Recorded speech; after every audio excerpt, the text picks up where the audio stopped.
Supreme court में बानी PTI की 9 मई के 8 मुकदमात में जमानतों की दरखास्तें सुनने वाला बेंच तब्दील हो गया। 3 रुकनी बेंच में जस्टिस मियां गुल हसन औरंगजेब की जगह जस्टिस हसन अजहर रिजवी को शामिल किया गया।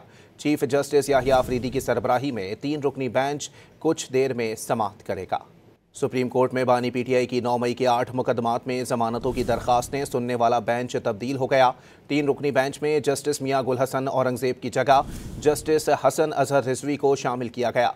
चीफ जस्टिस याहिया अफरीदी की सरबराही में 3 रुकनी बेंच कुछ देर में समाप्त करेगा। सुप्रीम कोर्ट में बानी पीटीआई की 9 मई के 8 मुकदमात में जमानतों की दरखास्तें सुनने वाला बेंच तब्दील हो गया।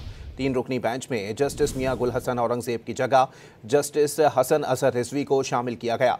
चीफ जस्टिस याहिया अफरीदी की सरबराही में 3 रुकनी बेंच कुछ देर में समाप्त करेगा। सुप्रीम कोर्ट में बानी पीटीआई की 9 मई के 8 मुकदमात में जमानतों की दरखास्तें सुनने वाला बेंच तब्दील हो गया। 3 रुकनी बेंच में जस्टिस मियां गुल हसन औरंगजेब की जगह जस्टिस हसन अजहर रिजवी को शामिल किया गया। चीफ जस्टिस याहिया अफरीदी की सरबराही में 3 रुकनी बेंच कुछ देर में समाप्त करेगा।